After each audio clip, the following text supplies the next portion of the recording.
Can I get a yes in the chat box? Can I get an oh yes in the chat box? Or Gucci? Yes, yes, yes. We are all Gucci. Sir, I'm in KSA, so I'm waiting for someone to come from Pakistan. That's awesome, Ishal. But do order it in Pakistan. They do get the booklet. So once you get it, get it delivered to your friends or house or whatever, and then they can, give it to you. And if that's the case, I'd also request you to help all the others, Ishal. So if you have people coming from Pakistan, I think we also have a couple of more students from Saudi. So you can ask around in the group and help students get their booklets through you, maybe. God will reward you for that. That's good. Because I think the delivery charges are insane. The book in itself is 5,999, 5,999, and the delivery charges are 7,000, 8,000. That's like crazy. So yeah, it's better to get it delivered to you once they come to KSA, Kingdom of Saudi Arabia. يلا حبيبي. Yeah. أنا أتكلم في اللغة العربية ولكن أنا أتكلم في اللغة قليلا جدا. Yeah. Marhaba, marhaba. Okay, let's start. Okay, enough of the cringe stuff. Let's start. Okay, chemical bonding. So in the last class, we talked about the idea of octets and how that is just a rule and it can be defied. Normally, period 2s have fewer electrons than the octet, and period 3s have, like phosphorus and sulfur, have more electrons than the octet. They exceed the octet rule, and we learned all of the good stuff. We learned something known as hybridization, where I told you guys that these atomic orbitals actually mix together, and when they mix together, they actually form hybrid orbitals. For example, when we talked about, let's suppose, CH4. Even when we talked about CH4, we said that, hey, if you write the electronic configuration of carbon, that's carbon has 6 electrons. So 1s2, 2s2, and 2p, and that's 2p2. So if I were to write the electronic configuration 1s2, 2s2, and then it's 2p2, right? So how in the world can carbon make 4 bonds with hydrogen atoms if it only has 2 singly filled orbitals? If it has 2 singly filled orbitals, in reality it should have just been CH2, but that's not the case. It's not CH2, it's CH4. And the reason for that is that the s electron, it actually gets excited, goes on to the empty p orbital, and what happens is hybrid orbitals start to form. And hybrid, what do I mean by hybrid orbitals? Basically, the s orbital and the p orbitals, they are going to mix together and they are going to make hybrid orbitals which will have more energy than the s orbital but less energy than the p orbital. They'll be somewhere, in the middle or somewhere there, but above s but below p. And that's the only reason why we know that carbon can make these beautiful 4 bonds. How can carbon make 4 bonds? Well, hydrogen is just 1s, right? So if there are 4 hydrogens, you would need 4 singly filled orbitals of carbon, and you have that. You have that. So what happens is the s orbital combines with the 3p orbitals to make combines. They literally combines, they mix and mix and mix, and they make the sp3 hybridized orbitals. And then those hybridized orbitals, remember, these are not hybridized, they mix. I'm not showing you the mixing, because that's not in our course how they mix, right? But these 4 are gonna mix together and they will make sp3 hybridized orbitals, and then they will undergo chemical bonding with hydrogen atom, hydrogen atom, hydrogen atom, hydrogen atom, because now you have 4 singly filled orbitals, right? Why am I calling it sp3? Because it's a single s orbital combining with 3 p orbitals to give you guys these type of bonds. That's why it's called sp3, which means that a single s orbital has combined with 3 orbitals to give you hybridized orbitals, which we call sp3 hybridized orbitals, and they are going to undergo chemical bonding. Similarly, when we talked about BeCl2 or BeF2, beryllium, we know that it was in period 2 and group 2, right? What's the electronic configuration of beryllium? Can somebody tell me the number of electrons in beryllium? How many electrons are there in beryllium? Let's check it out. Cross confirming. How many electrons are there? Somebody help me. It's 4. If I'm not wrong, it's 4. Yeah. So 4 electrons in beryllium, right? Now, if there are 4 electrons in beryllium, it should have the electronic configuration 1s2 and 2s2. And if I were to show the electron in box diagrams, it looks something like this. So how in the hell can it undergo chemical bonding with chlorine? Chlorine is 2p5, right? So it's 2p1, 2, 3, and then 4 and 5. So how in the world? You're bonding with 2 chlorine atoms right here. You're bonding with 2 chlorine atoms, and one is this chlorine atom, one is this chlorine atom. They're singly filled orbitals, and they can undergo, most definitely they can undergo chemical bonding. But how in the world can beryllium undergo chemical bonding? It does not have a singly filled orbital. What happens is, you realize that because it's in principal quantum number, it's in period 2, so principal quantum number 2. Principal quantum number 2 has the 2s as well as the 2p, but in this case the 2p is there, but it's empty. Some books will also show the electronic configuration of beryllium as 1s2, 2s2, 2p0. And the reason for that is because it's in principal quantum number 2, it will also have the p subshell, right? But it's empty, so it's 2p0. So what happens is, just to undergo chemical bonding, it is going to, the 2s is gonna go into the 2p right here, and it's gonna have these singly filled orbitals. And then what happens is, there's this mixing of the 2s and the 2p. There's this mixing of these orbitals right here, because now this is singly filled, this is singly filled. They can undergo chemical bonding, and they mix and match and mix and form hybrid orbitals. Now what will I call these hybrid orbitals? Well, since it's just a single s orbital and a single p orbital, we call it the sp hybridized orbital. And that's when we realize that the octet rule is just a rule, because chemical bonding can still take place, and see, you still have 4 electron deficiency.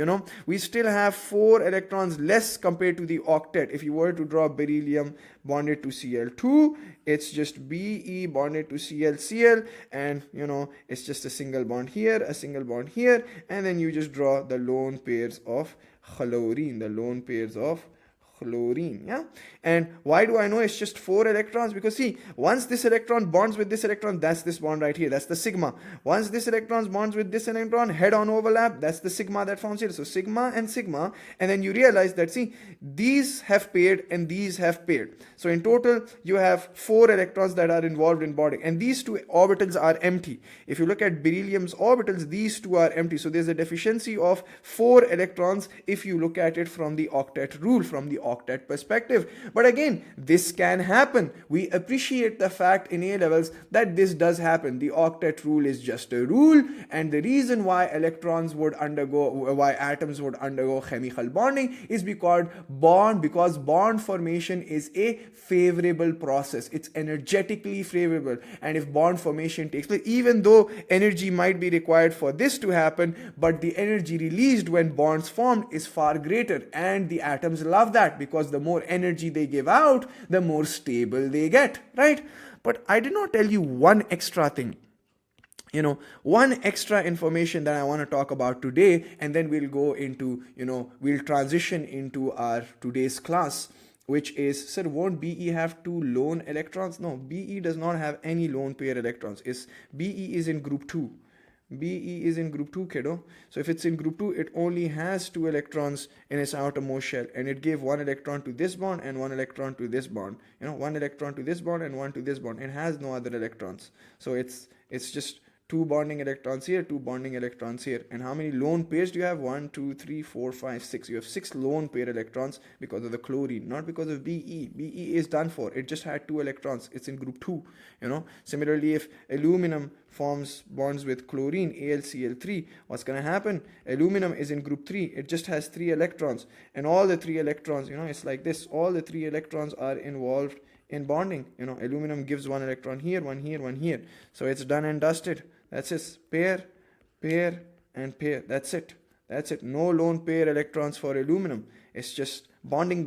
It just has 6 electrons. Defies the octet. But remember, always to complete the lone pair electrons for the other atoms, you always have to check it out, because it's because chlorine is there. It's in group 7. Chlorine just gave 1 electron to this bond. So 6 are left. We've discussed this in the last class, in quite a lot of detail. So it's 2, 4, 6.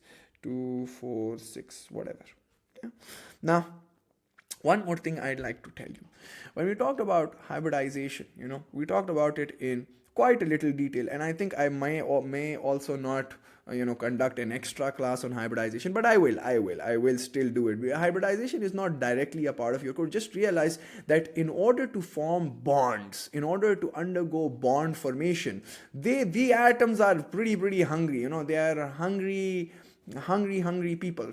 I was about to say something else, but yeah, they will undergo hybridization in order to be available to form bonds. They are going to do that because, again, bond formation is a favorable process, and they are going to be happy to form bonds because they'll give out energy and that will make them stable. Yeah, but understand that there's also another idea. Itni detail mein nobody teaches you hybridization, but I need to teach you in order to protect you from rote learning things. The other idea that you guys need to know is that, remember that there's also a concept of a double bond being formed, like O double bonded to O. There's also a concept of a triple bond being formed, like N triple bonded to N, And then obviously there are single bonds like Cl being bonded to Cl. I've used these three as my examples throughout, right? But now I'll use another three molecules as my example to make you understand something. And this will help you so much, not just in your A levels, but also in university. And this idea that I'm going to talk about right now is very important in organic chemistry as well. And what is that idea? For that, for me to execute that idea, I just want you guys to write down the hybridization of carbon being bonded to 4 hydrogen atoms, right? So what you need to understand is, hey, carbon being bonded to 4 hydrogen atoms is like this. It's sigma bond, sigma bond, sigma bond, sigma bond. There are 4 sigma bonds, right? That makes sense. Awesome. Good stuff. And if I were to write the hybridization for it, I'd say carbon was 1s2, 2s2, and 2p2. Yes, that's good stuff.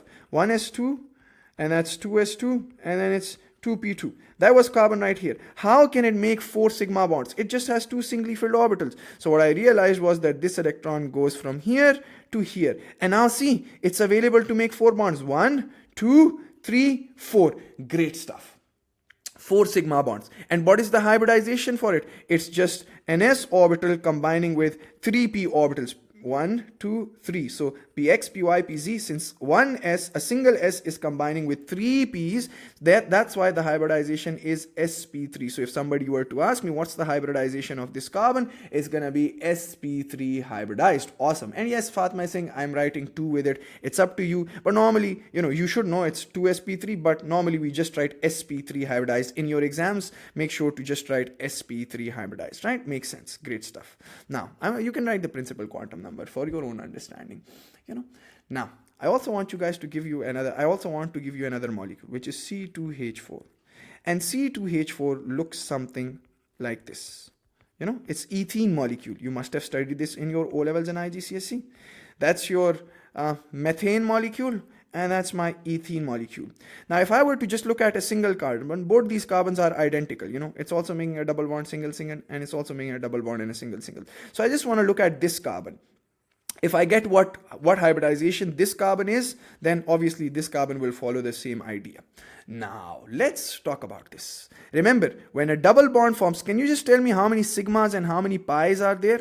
We know I have a sigma, another sigma, and another sigma. I'll just, instead of writing sigma, I'll just write it on here. So sigma bond, sigma bond, sigma bond. What's the second bond? Is this a sigma bond or a pi? Obviously, it's a pi bond. My happily sideways overlap. Good stuff. Now, let's write the electronic configuration for the subshell electronic configuration for carbon. It's 1s2, 2s2, and 2p2. Great stuff. And so if I were to write the orbital electronic configuration, it's 1s, 2s, and then let me just write the 2p's a little better. It's 2p, 2p1, 2p2, and that's it. Now what's going to happen? In order to form these bonds, this carbon has made 4 bonds in total, right? So how in the hell can it make 4 bonds? It just has 2 singly filled orbitals. What's going to happen is that this electron is going to go here, hybridization is going to take place then, right? So once this electron jumps, it gets excited, it's going to be singly filled, and these 2p are singly filled, singly. Now, let's talk about the hybridization for a moment. What hybridization is this going to be? Now, you guys might think, sir, okay, there are 4 electrons. One s is going to mix with 3 p's. It's going to be sp3 hybridized, and therefore these 4 bonds are forming. Wrong. That's incorrect. Although this idea might be true for you guys in your brains, but let me tell you what actually happens. In reality, what happens is you guys may say, sir, hey, these are singly filled, so 4 bonds are forming. One S should mix with 3 P's, and that's the hybridization. It's going to be sp3, but please understand it's not sp3. And when scientists looked further into it, they realized that whenever a pi bond forms, listen to this very carefully, da da da da da, drum roll, whenever a pi bond forms, it only can form when there is unhybridized p orbital, unhybridized p orbitals. So please understand that whenever a pi bond forms, you do not require a hybridized p orbital for a pi bond to form. Only when sigma bonds need to form, and no teacher will tell you this. This is through a lot of reading and experience and whatnot, right? So whenever sigma bonds form, only sigma bonds, is when you need hybridization. Whenever pi bonds are to form, they will form with unhybridized p and p overlap. So the p and p orbital overlap, which is going to be unhybridized p and p orbital overlap, only that would result in a pi bond formation, right? I'm going to get 0 marks for this because the sizes are not the same, but yeah. Now the question is why? The question becomes, why do we need unhybridized p and p orbital for a pi bond to form? That's not in your course. That's far beyond your course. But if you want to know, I'll tell you a little detail just to satisfy your curiosity. The reason for you needing unhybridized p and p overlap for pi bonds to form is because only orbitals with proper orientation, the unhybridized orbitals are the only orbitals with the proper orientation for sideways overlap between adjacent atoms. The only way the pi bond is going to form is because of unhybridized p and p overlap. And what's so special about this unhybridized p and p orbital? Because these unhybridized p and p orbital has the right orientation to form this sideways overlap. When hybridization takes place, it actually changes the shape and the orientation of these orbitals, and it makes them unsuitable for parallel or side by side or lateral or axial overlaps. So that's the idea behind it. The examiner is never going to ask you this, but if somebody were to ask you, why do you need unhybridized p and p orbitals? It's because these unhybridized p and p orbitals are the only orbitals which have the proper orientation. It has the proper orientation to form a sideways overlap. Only they can do that. What happens in hybridization? In hybridization, everybody, it changes the shape. Hybridization changes the shape and the orientation. And that therefore thus makes it orientation of obviously the orbitals.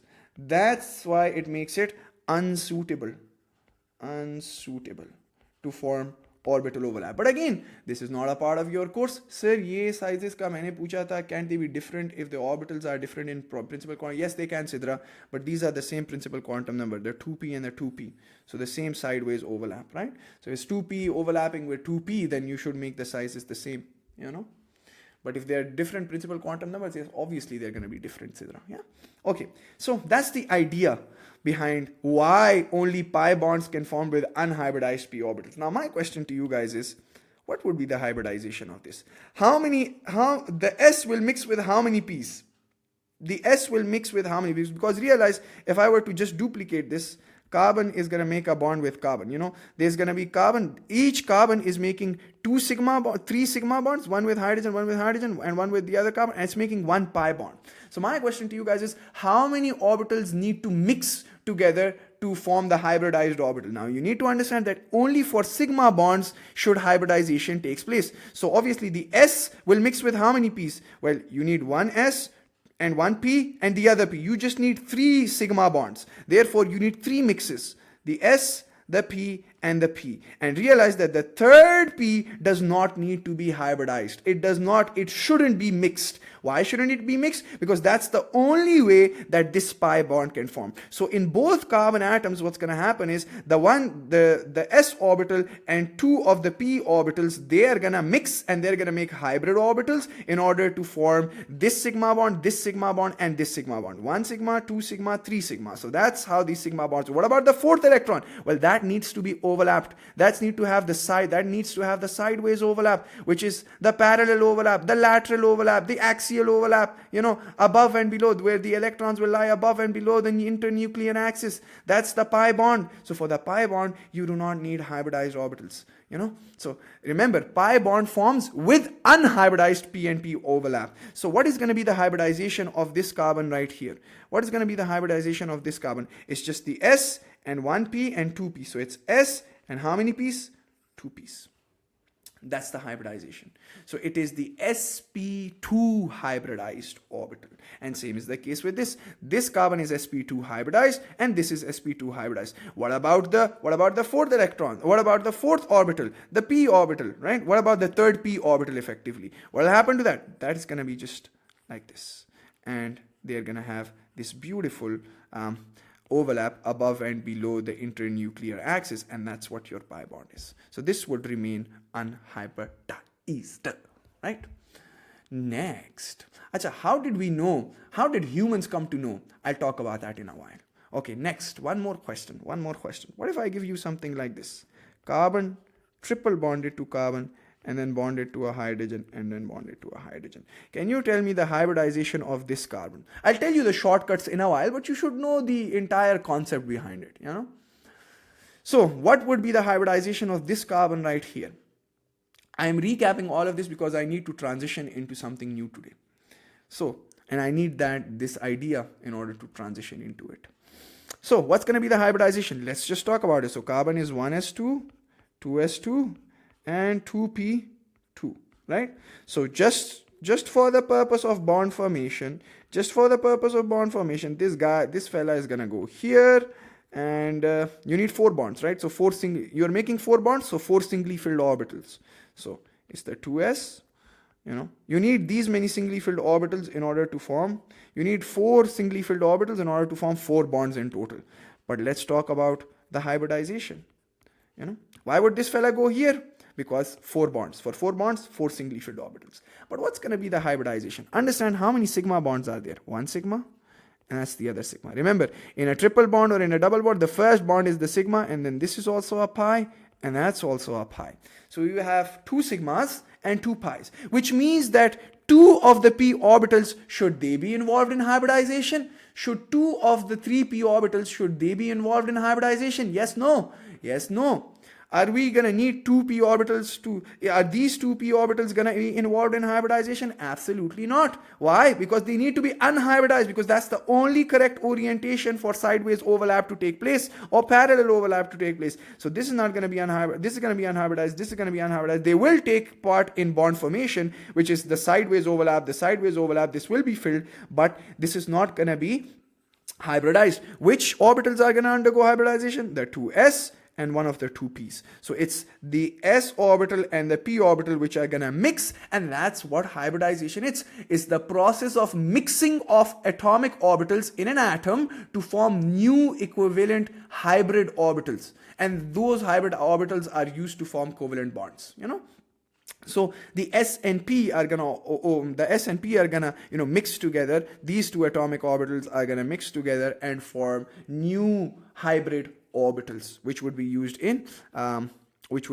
for these chemical bonds. So what hybridization is for this carbon? It's sp hybridized. And if you know this idea, you're right, Fatma, absolutely correct. If you know this idea that behind the entire concept of hybridization, teachers butchered this concept, but now you know hybridization would take place for bonds to form. Obviously, you need to form 4 bonds, therefore 4 orbitals must be singly filled. Got it. But how many would be hybrid? Well, only the orbitals will only be hybrid if you need to form sigma bonds. For pi bonds, they don't need hybridization. If you make the pi bonds, if you make the other p orbitals which need to be involved in pi bonding hybrid, that's incorrect, because that's not what happens in reality. So the way to think about it is, for example, I say, hey, you have C2H4. What's the C2H2? What's the hybridization of this? You know that C2H2 looks something like this. If you didn't, well, you learned this in organic chemistry, but it looks something like this. Now, if I say A, is it sp orbit hybridized? B, is this carbon sp2 hybridized? C, is this carbon sp3 hybridized? Which of these 3 options is correct? Which of these three options is correct? Now think about it. Look at the sigma bonds. So this is one sigma and that's the other sigma. So there are two sigma bonds. And for two sigma bonds to form, obviously the s orbital is there. So one of the s orbital and one of the p orbital must mix together because you need to form two sigma bonds. So one s and one p orbital is needed, and therefore this should be sp hybridized. What about the other two p orbitals? Well, the other two singly filled p orbitals, they're gonna undergo this pi bond formation. So pi and pi. That's the idea. That's the idea. Similar is the case with the right carbon. The right carbon has made one sigma here and one sigma here. So it's also sp or hybridized, and obviously it has made two pi's. So we don't need hybridization here. That's the idea of hybridization. So that's how you need to think about it. What's the trick which teachers use to teach you? The trick is by looking at the shapes. The trick, I sometimes laugh to myself. So obviously I'm going to give you tricks and whatnot. I will give you tricks to such an extent that you will be able to solve questions in a second.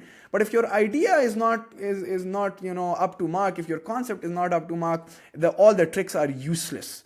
The trick to this is understanding the shapes. The tricks to identifying hybridization is to just understand the shapes of these beautiful molecules, right? And what do I mean by the shapes? Well, what you need to understand is that you need to look at the geometry of these molecules. And what we realized was that if it's a tetrahedral shape, it's gonna be sp3 hybridized. If it's a trigonal planar shape, it's gonna be sp2 hybridized. And if it's gonna be like a linear shape, it's gonna be sp hybridized. Obviously there are exceptions to this as well, but that's not gonna be tested. So what do we mean by tetrahedral shape? What do we mean by trigonal planar shape? What do we mean by linear shape? Well, that's our next topic which we learn, and that's called VSEPR theory. Somebody calls it VSEPR theory, somebody calls it the VSEPR theory, whatever. So once we look at this theory and understand the shapes of these molecules, the ones that I've shown you above, the concept is this. This is the concept behind it. It's the differentiating factor between sigma and pi bond, right? Hybridization just works for like that. But just because in your course such detail is not required and you are required to just rote learn it, so for that you just need to look at the shapes. Now what do we mean by a tetrahedral shape, a trigonal planar shape, or a linear shape? Let's talk about that. Let's talk about the shapes. Basically there's this theory called the VSEPR theory, which is called the valence shell electron pair repulsion theory. The valence shell electron pair repulsion theory. And we're going to talk about this theory in a while, but before we do, how was this theory developed? Well, I'll make a story for it. The story goes, when we started to look at the images of these different beautiful molecules, when we looked at the images of CH4, under using different methodologies like X-ray diffraction and whatnot and other technological advancements, mostly X-ray diffraction. Nobody cares what X-ray diffraction is. Just, you just saw images, photography and whatnot. You found out the real shape of these molecules. And you figured, what we figured as scientists, as mini scientists, was that the fact that the bonding structure that we show, the bonding structure that we use in our day-to-day lives, it is not equivalent to the shape of the molecule. The shapes of the molecules are in fact very much different from its bonding structure. What in the hell do we mean by bonding structure? Bonding structure means the structure that you've been drawing in O levels and IGCSE and also to much extent in A levels. When I say draw the displayed formula of CH4, we used to draw it like this. If you remember a little about O levels and IGCSE, this was how we used to draw it. That's the bonding structure, just to show bonding interactions. This is the sigma bond, sigma bond, sigma bond, sigma bond. We're just showing interactions here. But now this interaction right here, this does not represent the shape of the actual shape of a CH4 molecule. What do we mean by the actual shape of the CH4 molecule? The actual shape refers to the three-dimensional arrangement in space. So the way the CH4 molecule was arranged is very different from the way we show its bonding structure. When we normally show the displayed formula, the bonding structures, we just do this good stuff. And that's correct, but that's not the actual shape for it. When we use these different techniques like X-ray diffraction and whatnot, we figured out that the three-dimensional shape is much more different for CH4 compared to the one that we show as bonding structure. We figured that they have these shapes, they actually have this arrangement is in such a way that it has a clear direction. This arrangement, the bonds have a definite direction, a clear definite direction. They have a certain bond angle, a very beautiful bond angle, and a bond length. They have a beautiful length. The bond has a certain length, a certain angle, and it's in a definite direction. We figured that out. We came to that realization.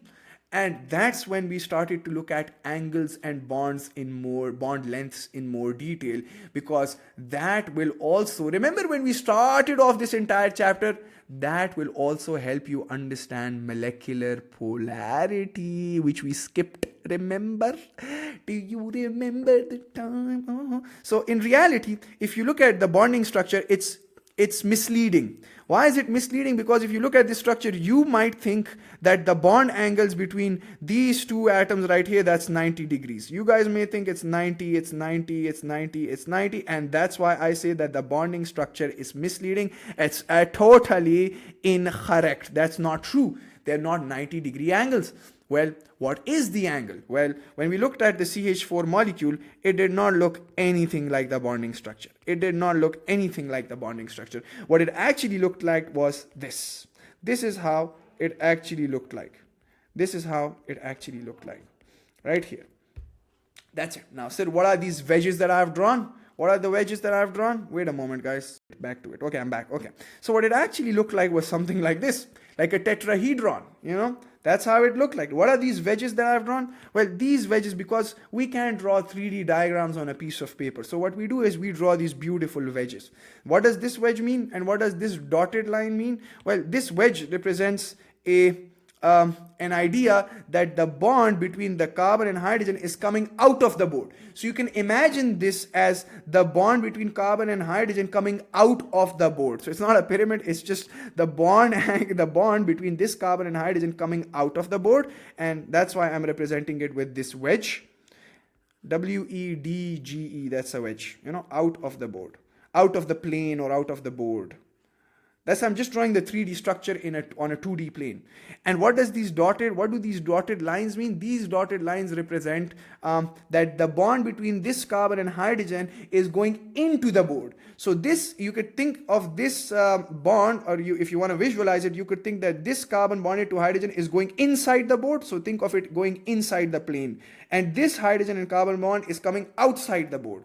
So what's happening is, this is the wedge is drawn for out of the board, and these dotted lines are drawn inside the board. They're not axes or whatever, but we don't draw axes. We just try to visualize them for a moment. So this is coming out and this is going in. And what we realized was that the bond angle is not actually 90 degrees, and the bond lengths are also different, and the angle is not 90, and we started to look into it. And what we understood was that if I look at this length, this length, this length, this length, all the lengths are the same. All the bond lengths are equal. So because all are sigma bonds in a particular molecule, the bond lengths are all equal. They're all equal. You know, it's about 0.109 mm if I'm not wrong, if I remember correctly. All the bond lengths are equal. Yeah. Because hybridization has taken place, absolutely right. So these lengths are going to be equal. The bond lengths are going to be equal here. And that's why in the exam, see, the examiner is very particular about these things. What if I had drawn this? What if I had drawn this? Do you think he would have given me the mark? Do you think he would have given me the mark for this? Do you think he would have given me the mark for this? Absolutely not. Because he would have thought that you don't know the idea of the VSEPR theory. You don't know that these bond angles must be, the bond lengths must be the same. So the bond lengths are the same. You know? And that's about this. We don't care. You don't need to know about this, right? And then you also need to know that the bond angles are the same. All the bond angles will be the same in this particular molecule. All the bond angles are same. Because the lengths are the same, so the bond angles must be the same. And it's not 90 degrees. It's not 90 degrees. It's 109.5 degrees. 109.5 degrees. And here's where the confusion started to take place. So remember, I'm teaching you guys the idea of how it was actually developed, how this VSEPR theory or the VSEPR theory was actually developed. So what actually happened was that scientists, they started to look into the bonding structures, they started to look into the actual shape using different techniques. Once they looked into it, they realized that the bonding structure that we draw is much different from the actual shape. This is not 90-degree angles, these are in fact 105-degree angles, and all the bond lengths are the same, and this wedge represents the bond coming out of the board, and this dotted line represents the bond that is going into the board, right? But why? Now that's the question, why? And for that, the idea of the VSEPR theory was developed. Now what was the VSEPR? And this type of shape is called a tetrahedral shape. Tetrahedral shape, you know? Tetrahedral. It looks like a tetrahedral shape, obviously. That's why it's called tetrahedral, but it looks like a tetrahedron. That's why it was called the tetrahedral shape. But before we look into shapes further, we need to also understand every bond angle is 109.5 for this particular molecule. For this molecule, when we zoomed into this, we learned all the other molecules in a while. But for this, it was, yes, Manu is saying, do we need to remember these bond angles? Yes, you do, Manur. Yes, you do. Not the bond lengths, but the bond angles, unfortunately. But I will make sure that you guys know it by the end. Don't worry, there's a very easy trick for remembering them, and I'll show you. But let's look into the VSEPR theory. What does this theory state? Well, you don't directly need to know this theory, but this theory stated that, you know, if you have electron groups, or if you have domains, electron groups or domains. What are electron groups or domains? They're just regions of electron density. Regions of electron density, where there are electrons present, you know, of electron density. Regions of electron density. And if you have these electron groups or regions of electron density around a central atom, you don't need to know this theory. Around a central atom. If you have that good stuff, you know, what you'll understand is that these regions of high electron density are going to repel each other. And what are these regions? These regions can be lone pair electrons. These regions can be lone pair electrons. These regions can be a single bond. And these regions can be a double bond. And these regions can be a triple bond. So remember that these regions can be bonds as well as a lone pair. Because realize, read the English for it. The English says, if there are electron groups, which we call regions of electron density. And I am saying that these regions of electron density can be lone pair, single bond, double bond, or triple bond. Why am I saying this? Because realize, look at this.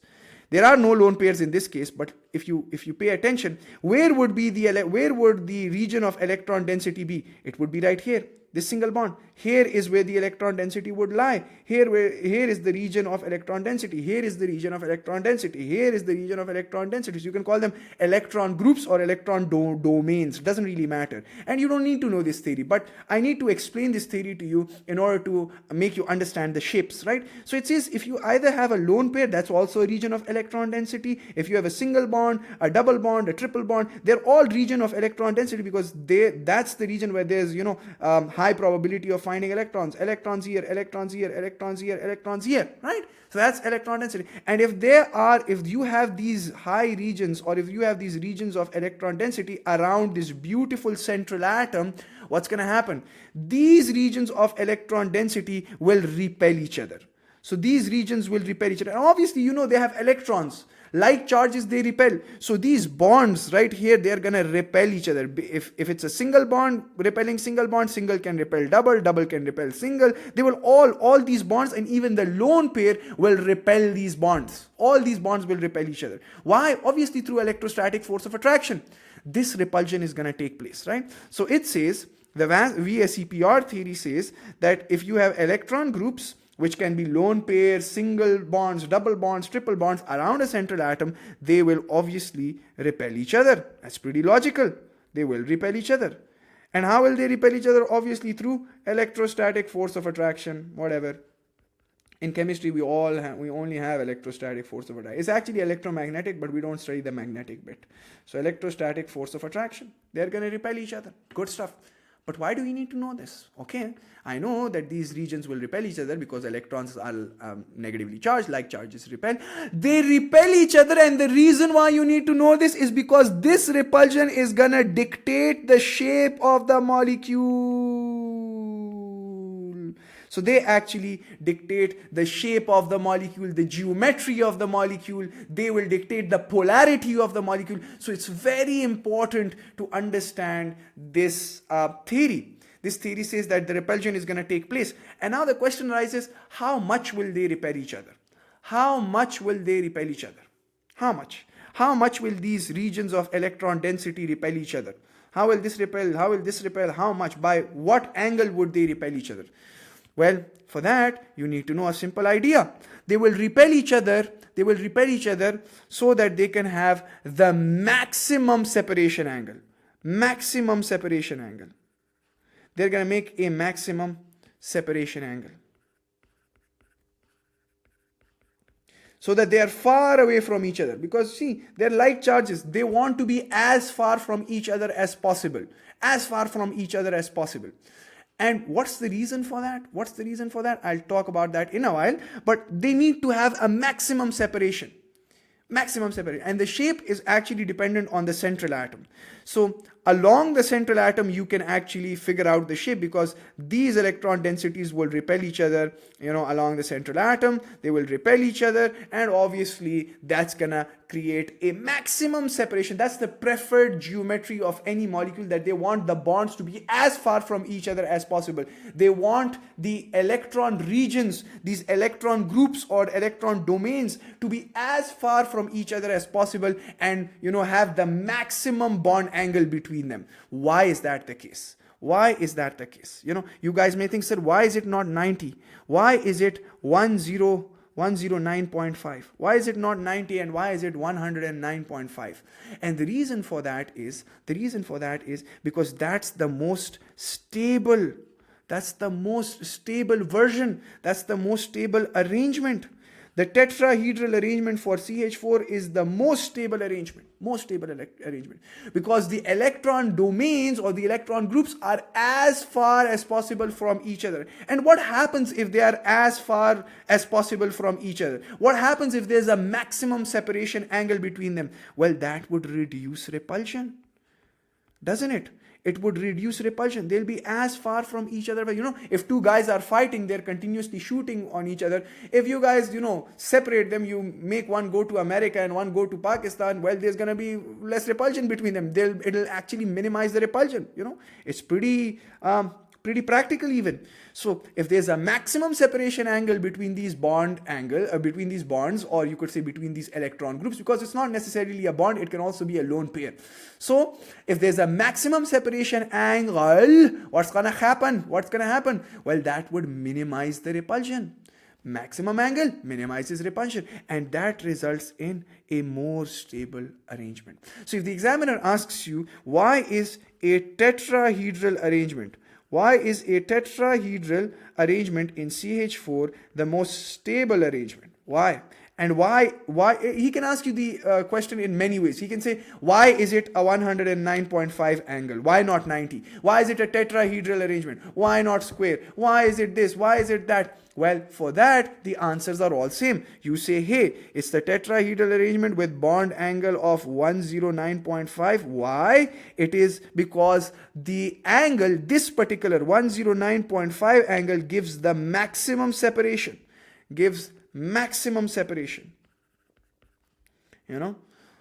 Separation. And you could even explain above, the electron groups or domains. You could say domains is a better word. The electron domains would repel each other as per the VSEPR theory, would repel each other, obviously, and therefore a bond angle of 109.5 will form, and this 109.5 forms because this gives the maximum separation between electron pairs, or between electrons, whatever, right? And what happens when there's maximum separation? Therefore, results in minimum repulsion And if there's minimum repulsion, that will give you the maximum stability. That's a distinction answer for you right here.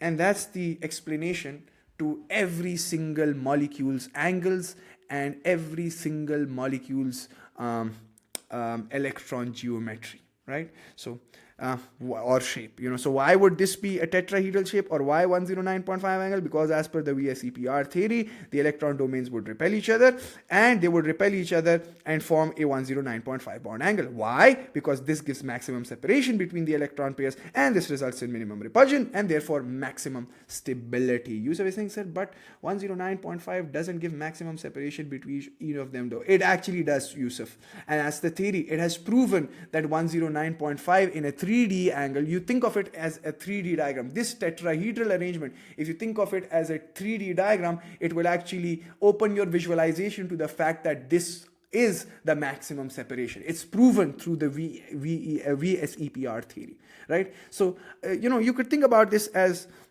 balloons. Let's see if I have a diagram for it. I don't think I do, but if I do, I can even show it to you guys through the diagram, where I can show you beautiful balloons, shalloons and balloons. But yeah, I don't. So you can think of this as balloons. If all the balloons are at 90 degrees to each other, think of it like this. Is this the max? These are all balloons. So balloon 1, balloon 2, balloon 3, balloon 4. Is this the maximum separation? Or if it looks something, now think of it like this. This is into the plane. This is into the plane, and this wedge that I'm drawing is out of the plane. So think of it, which will give you maximum separation. This is right here, one is going inside the board, this wedge, and one is going, this dotted line is going inside the board, and one is coming out of the board. So if you see it from the perspective of a 3D diagram, you'll have to visualize it. This reduces repulsion. This has lowest repulsion. 90 degree would give you proper repulsion, So that's how these angles form, So the bonding pairs need to be as far. You understand now? Awesome. And in your course, you just needed to know this bit of the VSEPR theory, and you just now need to rote learn all the angles. All the angles you need to know by heart. But I will make sure to make it easy for you. Okay. So what we need to understand is now look at different shapes. And why are we looking at these different shapes? Because realize that these different shapes can help us identify the hybridization. They help us with understanding molecular polarity. All chemistry is connected. It helps us understanding molecular polarity. It helps us understanding the different bonding. It helps us understand different properties of these molecules, right? So let's look at the shapes one by one. Let's first of all talk about the first type of molecule. Well, and these are the only which will be tested in your exam even. So let's first talk about the idea of different shape where there are no lone pairs. I'm going to talk about lone pairs separately. For now, we're going to look at all the different shapes with single bonds, double bonds, or triple bonds, but there must be no lone pairs in this case. So if you have one central atom, part A, if I have one central atom, obviously there's going to be one central atom. So if I have a central atom, and the central atom is bonded to two atoms and nothing else, no more bonds whatsoever, nothing else is there, it's gonna have a linear shape, and you need to know it. You just need to know it, and why, I'll tell you. You could visualize it. I'll try to make you visualize it so that you guys can remember it far better, and we're going to look into each shape one by one, so that it makes your life easier, So where is the pictures? Where are the pictures?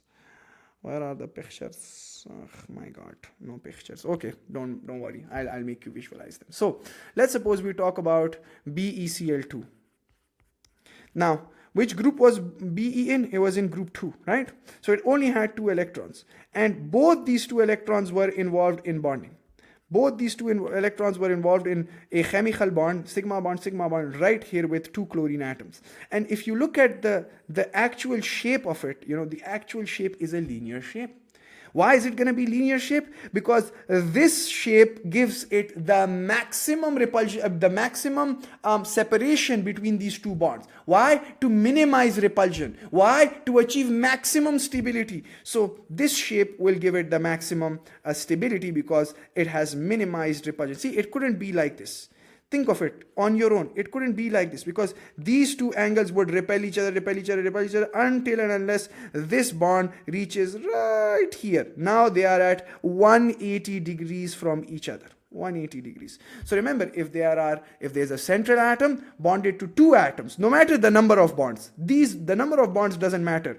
But if there is a central atom bonded to two atoms, it's going to have a beautiful linear shape, and the separation between them is, the angle between them is a 180 angle. 180 degrees. And you need to know this because this will minimize the repulsion and maximize the stability. And you need to write the answer in this form. So you can say, hey, the electron domains would repel each other and therefore it would result in a bond angle of 180. Since this 180 bond angle gives maximum separation between the electron domains and therefore minimizes the repulsion and results in maximum stability. That covers everything about the VSEPR theory. That's all there is to this theory right here. Okay, so that's the first one. And what if I give you another idea? And remember, BE has no lone pairs. I am giving you guys all the shapes without lone pairs. If there's a lone pair, that would also, repel it further. That would also, exert a particular repulsive force. And therefore, the shape is going to change. But for lone pairs, we look into that separately. So for now, if there's a central atom bonded to two atoms and there are no lone pairs, nothing else is going to be, sorry, is going to be a linear shape with a repulsion with an angle of 180 degrees. Because see, even if you visualize it, this does not give you maximum stability. It does not give you maximum separation between the electron domains. This would repel each other further, boom. Once it reaches here, that's maximum. Because if it goes anything closer to this, it will repel it again. This is the maximum separation and the minimum repulsion. And therefore, that's the maximum stability. And that's how it looks, right?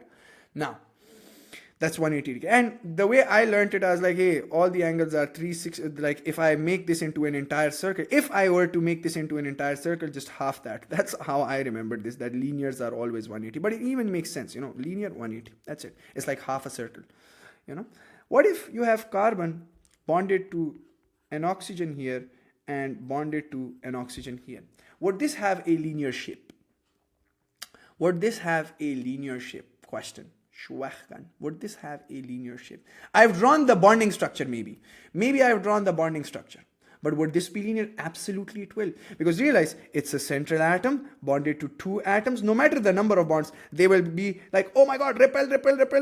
Move further. That's what the VSEPR theory says. Repel each other to achieve maximum stability, to achieve maximum bond separation so that we minimize the repulsion and maximize our stability. So they'll repel, and this will go cluck, right here. So the reality of the angle. So the examiner can trick you by giving you something like this and says, what's the bond angle? Stop measuring this. Think of it like this. One central atom, no lone pairs, two atoms. So that's just, he has confused me. He's tried to confuse me. It's going to be a linear shape with a 180 angle. So again, this is also linear with 180 angle. My question to you guys is, just to test your guys' hybridization knowledge, which hybridized is this? What is the hybridization of BE in this case? What's the hybridization? See, it's two sigma bonds. For two sigma bonds to form, one S and one P should therefore mix together. See, two bonds, so S and P, two orbitals. Two bonds, two orbitals, SP, so it is SP hybridized. What's the hybridization of this carbon right here?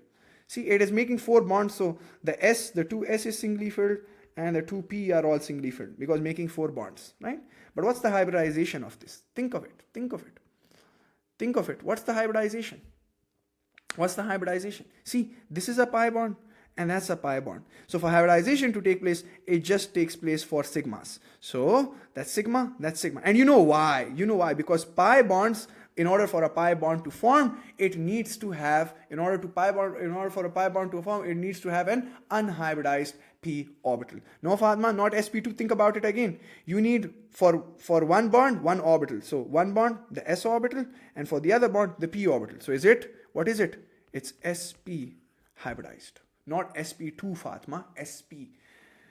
It would have been sp2 if the s and two p's were to mix together and only one double bond forms. But here there are two double bonds being formed. Yes, Fatma? Makes sense? Makes sense? It's good that you guys are making mistakes and then you guys learn from it. See? Sigma, sigma. So 2s and 1 2p. And these two needs to be unhybridized. Why? In order to form this pi bond, and this one will form this pi bond. Yeah, makes sense?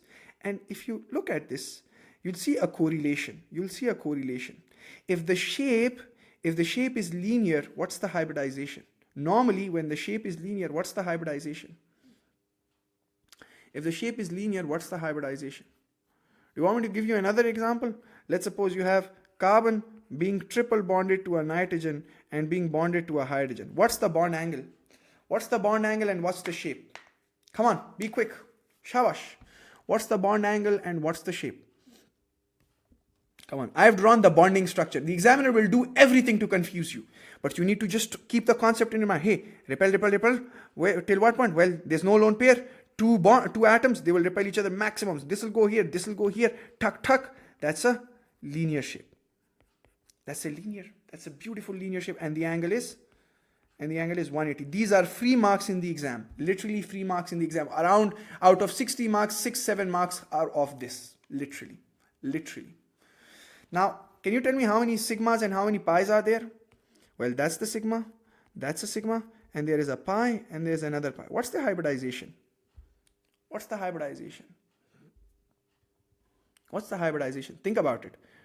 It is, absolutely, Fatma, you're right. It's sp hybridized. Why? Because two sigmas need to form. So one s and one p need to just mix together. So it's sp hybridized. This pi and this pi. This will form the pi, this will form the pi. They don't need to be hybridized. And that's why it's sp hybridized. And look at the correlation. There are exceptions, but we won't be tested on it. And that's what teachers would do. Teachers would just teach you this, that if there's a linear shape with a 180-degree angle, what should be the hybridization? sp, sp, sp, right here. And that's what I wrote at the start. Yeah, that's the beauty of chemistry. So that's the trick to it. If you know it's a linear shape and it has a 180-degree bond angle, it should be sp hybridized. Should be. You know, not always, but in your course it will be. Make sense? Easy peasy lemon squeezy. But you should know the real concept. I think the real concept is far easier than what teachers teach. Yeah, agree or no? Do you guys think that the trick is easy? To just say, oh, linear 180 and let's go. Or just identify the sigmas and the pi. Two sigmas, sp. You'll never get confused. Never, ever, ever. Let's look at the second type. So that's the first. You know, when there's a central atom bonded to two atoms and nothing else. Let's look at the second one. Now, B part.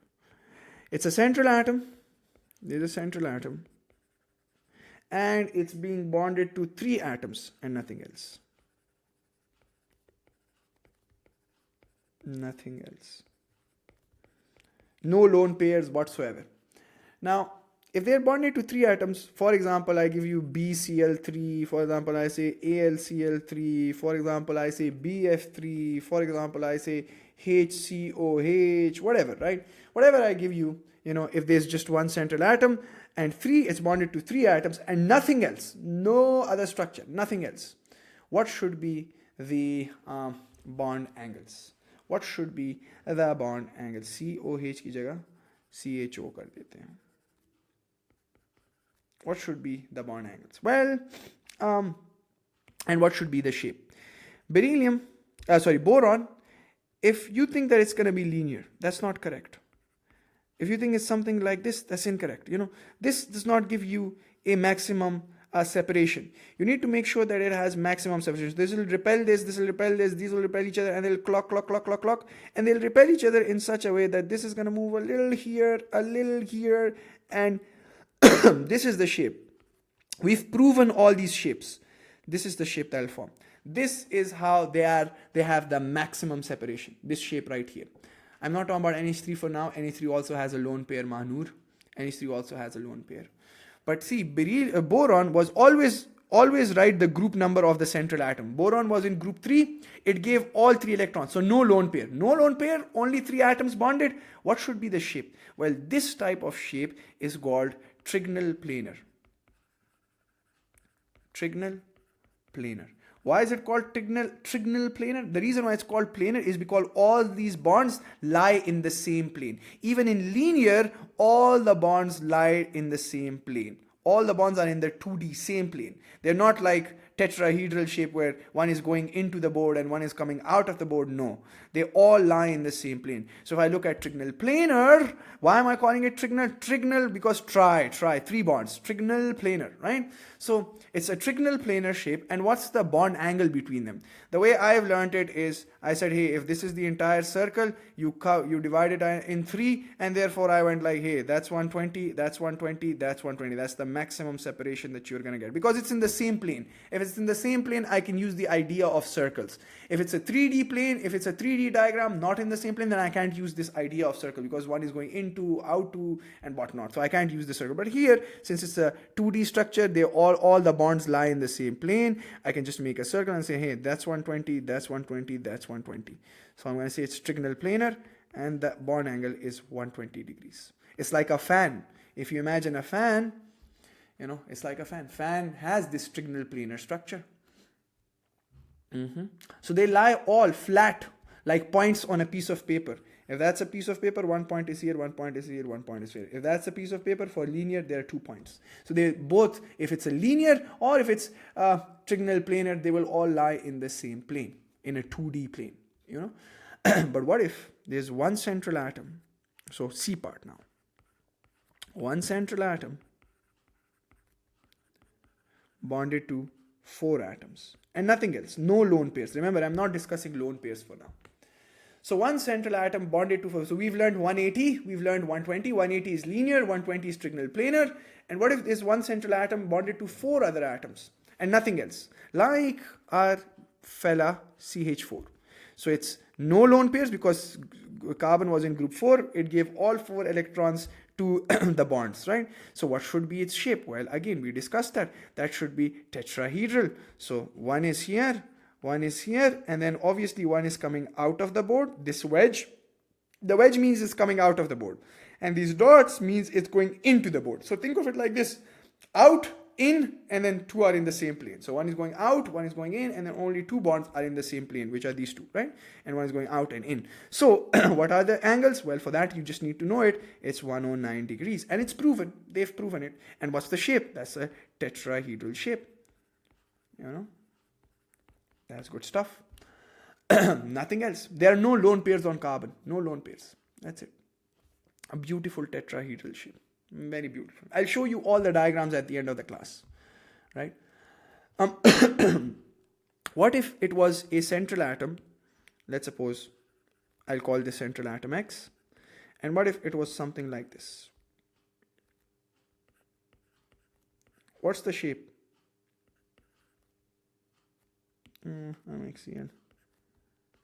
I'm just drawing the bonding structure.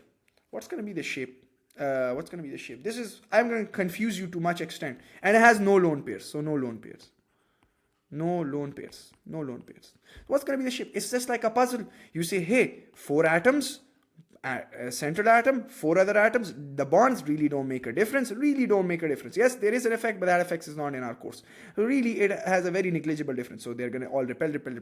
And what should be the shape? It should be a tetrahedral shape because 4 atoms and no lone pairs. That should be this shape right here. So that's H, that's H. And similarly, this is Cl, that's Cl, and that's Cl. That's it. Good stuff, huh? Good stuff. And I'll give you an example. Can you guys make HCN for me? And can you guys make like POCl3 for me? Can you guys tell me the shape of these, the shapes? Here the central atom is carbon because it makes the most bonds. Here the central atom is phosphorus because it makes the most bonds. Yeah, this in group 4 makes the most bonds, 4 bonds. And this right here is in group 5. Right? So carbon is bonded to hydrogen. How many bonds is it going to make with nitrogen? I'm going to confuse you right here. Is this the correct shape and structure? If this is the correct shape and what's the bond angle? Let's suppose I say the bond angle is 110. Would you agree with me? Yes or no? If not, draw the correct shape and the correct angle. Similarly here, POCl3. POCl3 looks something like, see, P bonded to 3 Cls and 1 O. So Cl, Cl, Cl and 1 O. Is this the correct shape? If no, then fix it. And what's the angle? So fix it. Come on. You can do this. I promise you can. Yeah. So what would this look like? See, repel, 2 atoms, central atom, repel. And think of it, in your brain, the idea of visualization should be here. So this should go all the way, this should repel all the way here. Now that's maximum repulsion. So I've always, it just should sit in your brain like you should just visualize it. So that's this. And it's approximately 180. Not exactly, because one is a triple bond and then one is a single bond. The triple bond repels the single bond more. But in our course, you will write 180. In your exam, you will write 180 as it is. Approximately it's 180, yeah, but in your exam just write 180, doesn't make a difference.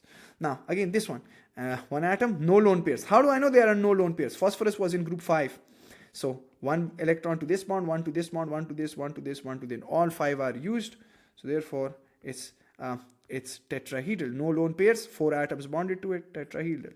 Cl, Cl, restored to the left a little, that's Cl, and that's the wedge. That's the wedge, and these are the dots. So what's the bond angle? That's 109.5. And what's the shape? That's tetrahedral. Beautiful. Next, guys. Part D. You all need to know all of this. So I can't do anything about it. And it's pretty, you need to visualize it, It'll help you a lot in organic chemistry, these shapes. And these shapes will help you understand the concept that we started off with, for which we studied all of these things. That was molecular polarity, remember? And in that, we learned something about symmetry. So we're going to connect that later on in the later classes. What if I have a central atom? So we did 1 atom, we did 2 atoms, we did 3 atoms, and we did 4 atoms. Now and this is not in the same plane. These are not in the same planes. This is a 3-dimensional structure. So all the bonds are not in the same plane. 2 are in the same plane, and 1 is out of the board and 1 is into the board. So you can't visualize them on a piece of paper. They can't be drawn as dots on a piece of paper. So now you have a central atom, and instead of 4 atoms, now you have 5 atoms. Now that's the question. Like PF5 or PCl5, no lone pairs. In all the examples, there are no lone pairs. They said, why is this not in the same plane? Because see, one is sticking out. One bond is sticking out of the plane and one bond is going into the plane. So they're not in the same plane. That's why I'm not calling it planar. It's just tetrahedral structure. Yeah? One is, yes, the top one and this one are in the same plane, but one is sticking out, this one is sticking out, and that one is sticking in, going in, right? 5 atoms and this beautiful central atom. Let me see if I have a picture for this. I should have pictures. I'll show you all the pictures at the end. I have compiled a lot of pictures, but God knows for whatever reason. Oh, I found it. My excitement. Look at this beauty. Look at this beauty. See, this is just the dot and cross diagram. We've done this. P, F5, we've drawn the dot. See, we just draw this. P, F, F, F, F, F, bonding structure. I'm just drawing the bond. And see, each stick represents a pair of electrons. So a pair, and then just draw lone pair electrons. So that's just the bonding structure. How would the actual structure look like? It would look something like this. That's the sketch for it. And see, what are the angles? The angles are 90, and these angles are also 90, but these two angles, they are 120. So the angles are 90 and 120. This angle right here is 120, and this angle right here is 120. And I'll make you further visualize it in a moment. But for now, I just want you guys to look at it. Sir, what if there are only 2 atoms like CO? CO has a dative bond. So if there are just 2 atoms, I'll talk about dative bonds later on. But if it's just CO, let's suppose, I haven't taught you guys dative bonding, so I'll just draw like this, Just imagine this as the CO molecule. So if that's the CO molecule, what is it? It's just linear, like HCl. It's just linear, 180 degrees, linear, nothing else. Yeah. but I'm erasing this for now. Okay, so bond angle. What should be the? I feel bad for your storage. No, I have Fatma. I have bought the 2 terabyte storage, so it doesn't really matter. Okay, so if you see, even he is explaining it, and this is the explanation which you should write. So if the examiner says, "Hey, it's the shape is called trigonal bipyramidal." Why is it called trigonal bipyramidal? I'll talk about that in a moment. But it's called trigonal bipyramidal, and the bond angles are 90, 120. And what's the explanation? See, 5 bonding pairs of electrons repel each other equally, and the molecule takes up this shape to minimize the repulsion and maximize the stability. So again, I think my explanation is far better. And why is it equally? Because they're all single bonds. So if they're all single bonds, if they're all double bonds, you'll say they will all repel each other equally, and the molecule will take up this shape. Why will the molecule take up this shape? To minimize a repulsion. But I think my explanation right here is far better. This one. Electron groups would repel each other. Bond angle, and in this case they would repel each other equally. So where there are only single bonds or only double bonds, so you could say repel each other equally, and therefore the bond angle of 109.5 would form. 109.5 gives maximum separation between electron pairs and minimum repulsion, and therefore maximum stability. So I think my answer is much more precise. So that's the angle, and that's not. Now the question is, why is it called trigonal bipyramidal, and how do I draw this in the exam? And how do I know it's 90 and 120? This no teacher will teach you, which I'm going to teach you right now. These are all things that you should learn on your own as well. I've made all of these things up, literally. But let's talk about this. How to draw this in the exam. So it's a central atom and 5 atoms bonded to it. How do I do it? Well, the first what you need to do is you need to make this beautiful. What have I made? I've made a trigonal planar structure. This is trigonal planar. Although you guys make me confused, sir. One is going out of the board, one is coming into the board. How is this planar? It's planar. That's just the horizontal way of drawing trigonal planar structures.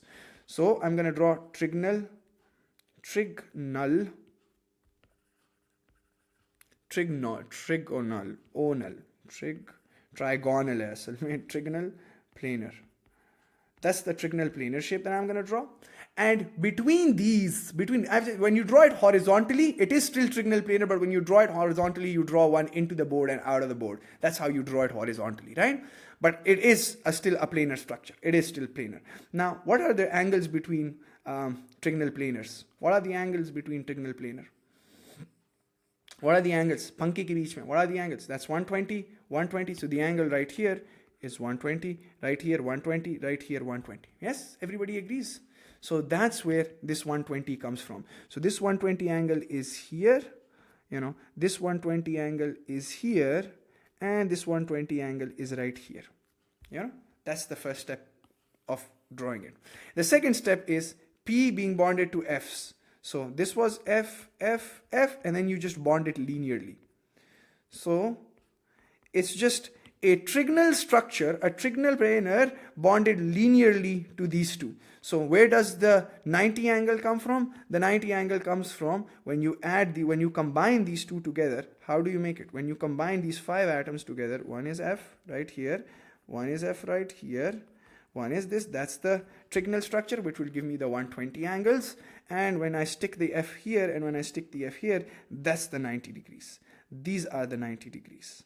90, 90, 90. So this F is going to make a 90 with this, with this, with this. This F is going to make a 90 with this, and whatever, with this, right? So these are the 90 degree angles, right? But please understand that why am I calling it trigonal bipyramidal? So, why am I calling it trigonal bipyramidal, right? So this is a trigonal planar, and that's a linear. And when I combine the linear to trigonal planar, I get something known as trigonal bipyramidal. Pyramid. That's the spelling, right? Why am I calling it trigonal bipyramidal? Bi means 2, right? Remember, we studied something known as bi in our O levels and IGCSE, binary compounds. So why am I calling it trigonal bipyramidal? Because if you see, it's just like a pyramid right here, and it's a pyramid beneath like this. So it's like pyramids, 2 pyramids. One this pyramid and one this pyramid. And since the base is trigonal, so you say trigonal and then it's just a pyramid and a pyramid. That's why it's called trigonal bipyramidal. So what are the angles? The angles are, see, it has a trigonal base right here. If I were to further make you visualize it, this is my trigonal base, and that's the one pyramid, and this is the other pyramid. That's why it's called trigonal bipyramidal. That's the name. And if you know all of these good things, it'll make it easy for you to remember it. It'll make it easy for you to remember it. So if there are 5 atoms bonded, how do you draw it in the exam? You make a trigonal base, and then you add the linear component to it. And once you do that, it gives you a trigonal base, hence trigonal. And why bipyramidal? Because it shows a pyramid and a pyramid, like a pyramid shape above and below. So 2 pyramids, right? But in the exam, so it's 90 degrees and 120 degrees, right? 90 here, between this F and this P, 90s, and between these, that's 120, 120, 120. But in the exam, sometimes they say state the bond angles, and sometimes they test in MCQs, and that's pathetic. That's pathetic that they do this to the students. But they also want you to appreciate the fact that it's also 180. So it's 90 and 120 between these angles, but the examiner says, which of the structures shows 3 different angles? And then students are confused. Students say, this is just 2, 90 and 120. How is it 3? It's 3 because the examiner sometimes also measures this angle. So if they say how many angles are there, you write 90, 120, and then this and this, since this is linear, that's what? That's 180. So in trigonal planar, it's 90, 120, and 180. And you're not going to see 180 in any book, but you'll see it in your past papers. Because it's pretty logical that F and F is 180, and it's useless for us. But they say, hey, it's also 180. The top and bottom F, that's also 180. So that's that. Next. ये सारे हैं. All of this you need to know by heart. Next, D हो गया. Now E. A central atom bonded to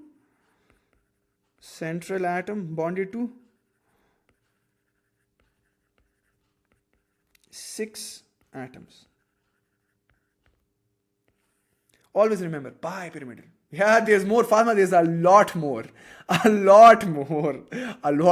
6-7 more after this. So I'm going to do this, and then we're going to do all the other maybe tomorrow. I may conduct a class tomorrow or day after. But for now, I think dimagh dahi ho gaye. Sir, till what time will the class go? Just 5 more minutes. Now, 1 central atom and 6 more atoms. No lone pairs. We're not discussing any lone pairs for now. What's the structure? What's the shape? Let me see if I can find a picture for this even. If I can, that'll be beautiful. If I can find the shape, that'll be beautiful. And I think I have. Boom. That's it. So this shape is called octahedral.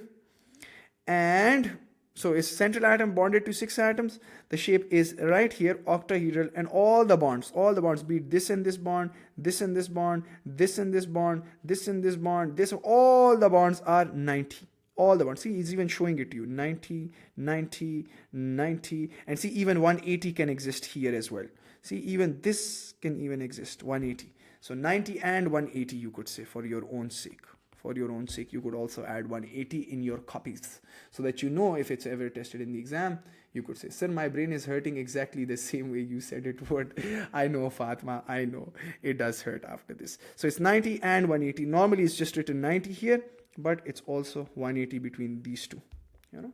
Oh, other than this, it's 90. So it's called octahedral. Why is it called octahedral? Because see, it looks like an octahedron. That's why it got the name octahedral. And what's the explanation? See, the 6 bonding pair of electrons repel each other equally. Since they're all single bonds, all are F, they repel each other equally, and the molecule takes up this shape to minimize repulsions and maximize stability. But the question is, sir, how am I going to draw this in the exam? Let me show you. How will you draw this in the exam? Well, what I'll do is, see, this is SF6. And these are the only ones in your course, to be honest. So some students rote learn it. I don't expect you to rote learn it. I want you guys to visualize it so many times that you don't need to rote learn it. So what do? Same is the case with, just like we did trigonal bipyramidal, in which we first drew the trigonal shape, and that gave us 120 angle, and then we put up the F and F at the top and bottom, the linear shape, and that gave us trigonal bipyramidal, right? 1 central atom bonded to 5 atoms, no lone pairs. 1 central atom bonded to 6 atoms. Instead of drawing a trigonal base, we draw a square base. So that's the square base. That's how we draw the beautiful square base. So what you're going to do initially is, oh, that's pathetic, Suleiman. What you're going to do initially is you're going to draw a square base. So that's sulfur bonded square. Can we get a PDF for all of these? Yusuf, they're all uploaded. All the PDFs are uploaded on your portal. Have you never seen the PDFs? They're all uploaded. So you make F, F, F, and F. Yeah, that's the square base. They're all 90. It's a square base. You guys might think it's not square, but it's square. It's the square base, but when you draw these square bases in a 3D way, you draw it like this. When you draw it in a 3D way, but they're all square bases. It's like a square base, like this. Like this. That's the square base. Okay. Now, what am I going to do? 4 atoms. Happy? The 5th and the 6th. That's it. So, and that's what gives me 180. So it's 90 and 180, right? And now just combine these two together for yourself. So what's going to happen? This, F, taka, and taka. Do you know what this should have been called? What this should have been called? What do you think this should have been called? In my opinion, in my humble opinion, scientists are just stupid. You know what they should have called it? Just like they called this fella right here trigonal, and then once they sticked this on top of it, they realized that it's trigonal bipyramidal, right? So just like this, I think, in my opinion, my humble opinion, IUPAC, if you're listening to this, I would have called this square bipyramidal. I would have called it, see, just like you are calling this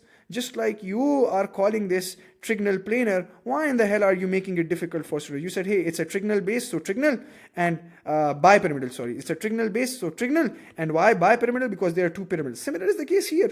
It's a square base right here, and see, that's the first pyramid, and that's the second pyramid. So you should have called it square bipyramidal. See, square bipyramidal, just like you are calling a central atom with 5 atoms trigonal bipyramidal because it's trigonal and 2 pyramids. So you should have also called it square bipyramidal. Yeah, but now they say no. It's called octahedral because it looks like an octahedron. That's how it looks like. And where is the 8 coming from? The 8 is coming from the 8 faces, kiddo. So it's coming from the first phase, this is the second phase, the inside phase, this phase, this phase, this phase, this phase. So since it has 8 faces, that's why it's called octahedral. But to be honest, they just made things difficult by calling this octahedral. Why octahedral? Where is the 8? But they said, hey, the face is 8. Octahedron ki tarah dikhta hai. And similarly, tetrahedral look like a tetrahedron. See, that's how an octahedron looks like. If you study a lot of math and a lot of shapes, that's what an octahedron looks like. Just like an Ethereum coin. Yeah, and that's all there is to the shapes when there are no lone pairs.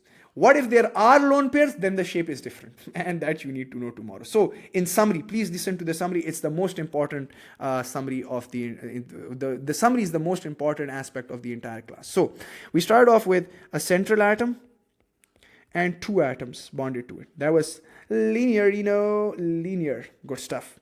Then, and that was 180, maximum repulsion.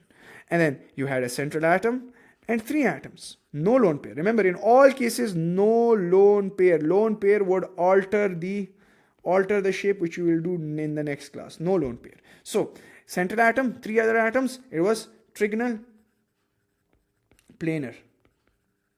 And that was 120. Similarly, 3 other atoms like, AlCl3, Cl, Cl. You don't need to draw into and out to. And what if you were to draw trigonal planar as a base? Then you would draw it like this. As a base, you draw it like this, but that's the 2D diagram, that's the 3D diagram, but it's all 120, 120, 120. Yeah.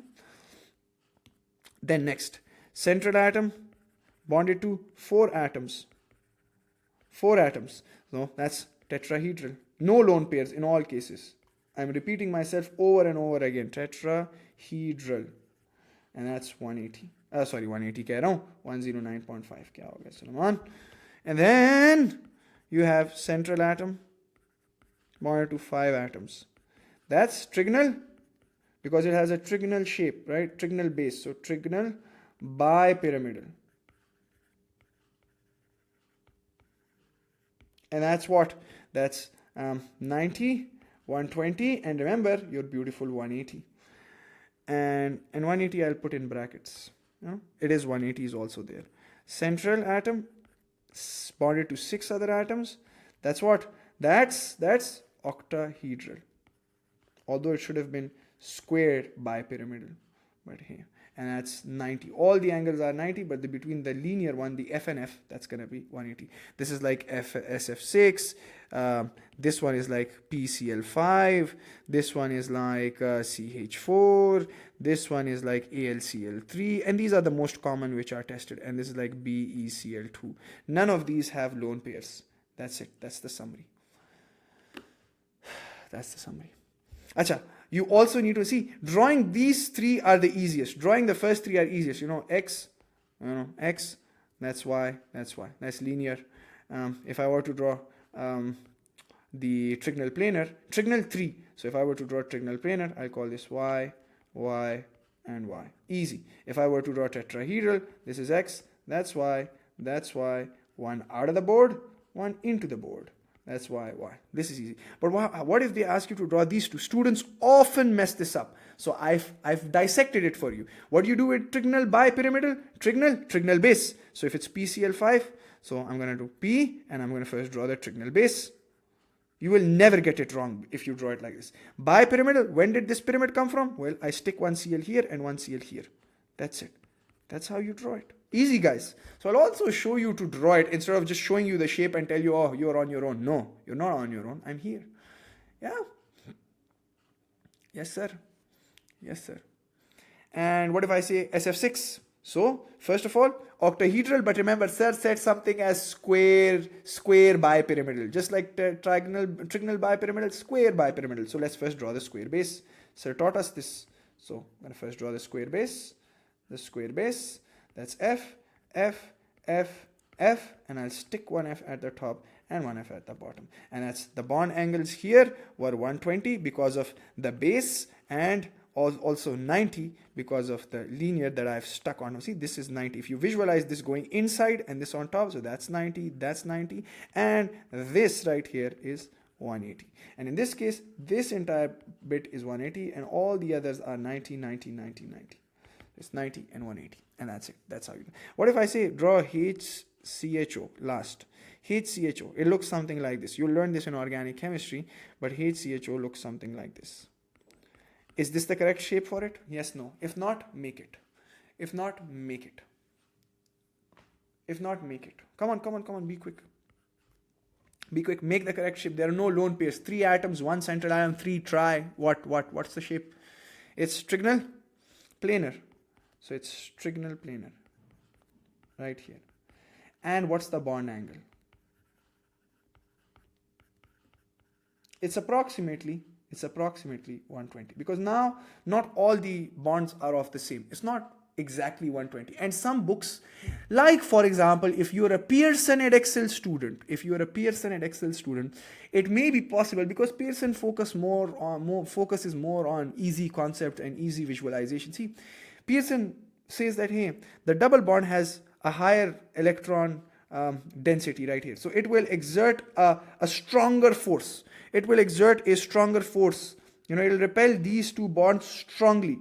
So instead of all these angles being 120, what would happen is, in reality, in the exam, you'll write approximately 120, APP 120. That's good stuff. That's good. But in the MCQs, and even in the MCQs, it's like 120. It doesn't really matter. But your concept should be clear that because this is a double bond, there's high concentration of electron. This will repel these two bonds more than these two would repel each other, because these are single and this is double bond. So more electron density here. Repulsion, and when they repel them, there's like a force coming from the top. So they will squeeze in a little. So it's not exactly 120. This angle right here, this is not exactly 120. This would be around 116, 117. You don't need to know the exact angle. You just should know that this is going to be a slightly less than 120, because they're squeezed in further, just a TD bit, because of this double bond. And because this double bond has squeezed them in, you realize that this bond angle, should it be greater than 120 or lower than 120? Should it be greater than 120 or lower than 120? Well, it should be a little above 120, because it has squeezed these. So it's like 122. These two, if this is 122, then this should also be 122. Same. And see, if I sum all of these, it's like a circle. If I sum all of these, that's 360. So make sure you don't exceed that. If you're saying 122, this should also be 122, and this should all equal to 360. Whatever, right? But please understand. But in the exam, I just say 120, 120, 120. But understand this through your conceptual understanding. And tomorrow, this idea will also. So in the exam, you'll always say 120. But if, for example, God forbid, you're given this structure, and in the MCQs, A part says it is 120, B part says, and they've particularly highlighted this bond. They've particularly highlighted this bond. And they say, what is this angle in the exam? It says 120A, B says 122, C says 116, and D says 199. Which would be correct? If in particular this is highlighted and 120 is given and 122 is also given, like, a little above 120, then you have to use your professional skepticism and you are going to go with 122. Has this ever been tested in A-levels? No, it has never been tested in A-levels. Can this be tested? Yes, it can, because it does have to do with the VSEPR theory. Because the VSEPR theory says that the lone pair will will exert the most repulsive force, then the triple bond, then the double bond, and then the single bond repulsive force will be the least. Why? I'll talk about that tomorrow. But that's the summary of the class. And this is a TD concept that I love to give at the end. Any questions? Maza aaya? Maza? Acha, do you want me to ask you another question? Do you want me to ask you, or ki bas ho gayi hai? बस हो गई है just एक सवाल one question I'm gonna go up here can you guys tell me what is the hybridization of boron? Just one question I need to ask you, just one question, guys. Brain hurting but lecture fun. Yes, I'm glad. What's the hybridization of boron? See, boron must have, it's making a sigma. So the S, and how many P's? For one sigma S, and for the other two sigmas, 2 P's. So it's sp2 hybridized. Yes? sp2 hybridized. Yes, now you guys are getting the hang of it. No rote learning. Do you know what teachers do? There are certain teachers in the market, now I can, bash them. There are certain teachers in the market that will teach you, oh beta, aapne kya karna hai? You need to count the number of atoms. If there are 3 atoms and no lone pair, it will be sp2. If there are 4 atoms and no lone pair, it will always be sp3. Count the atoms and plus the lone pair. That's pathetic. That's bullshit. You're teaching students how to rote learn. Shame on you. Whoever you are, you know who you are. Shame on you. What you're teaching students. Yeah, I'll also teach you that later on, but that's just a trick, and I will request each and everyone to never use it, just for the sake, if students are studying from those teachers, my students know all the tricks as well. But what would be the difference between my students and other teacher students is that my students will also know the concepts, and the other would just know the tricks, and they'll forget it eventually. So sp2, okay, good stuff. What about AlCl3? Al, Cl, Cl, and Cl. What about this? Okay, sigma. What about this? S for one sigma, P, P. So sp2. Good stuff, right? And look at this. Trigonal planar. What should be the hybridization of trigonal planar if there are no lone pairs? What about CH4? What's the hybridization of CH4?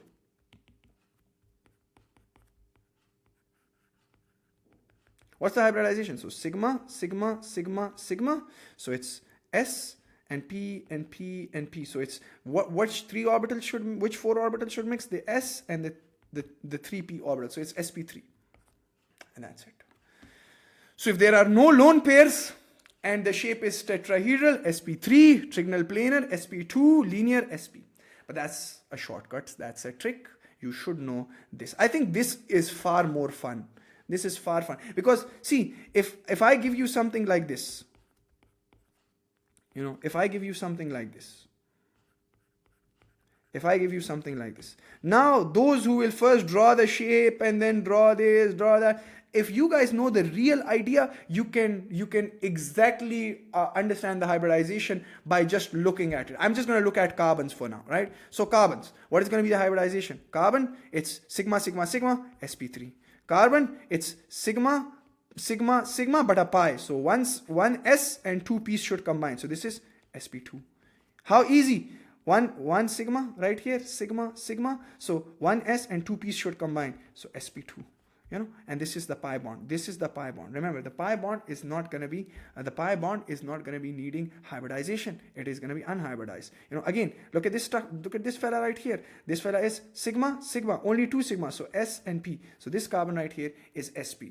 So this one is sp2, this one is sp3, and this one is sp. That's the beauty. And even you could figure out the shape. So what's the shape of this carbon right here? What's going to be the shape of this carbon? What's going to be the shape of this carbon? If I look at it from this carbon's perspective, one will go here, one is going to go here, here, here. That's tetrahedral. sp3, tetrahedral.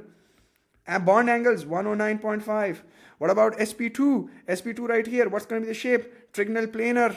That's 120. What's going to be what's this? That's also 120. What's this? That's sp. 180, linear. That's it. Good stuff. Brain overflowing. Bahut brain development ho gaya. Thank you guys. Love you all. Any questions up until now? Khatam.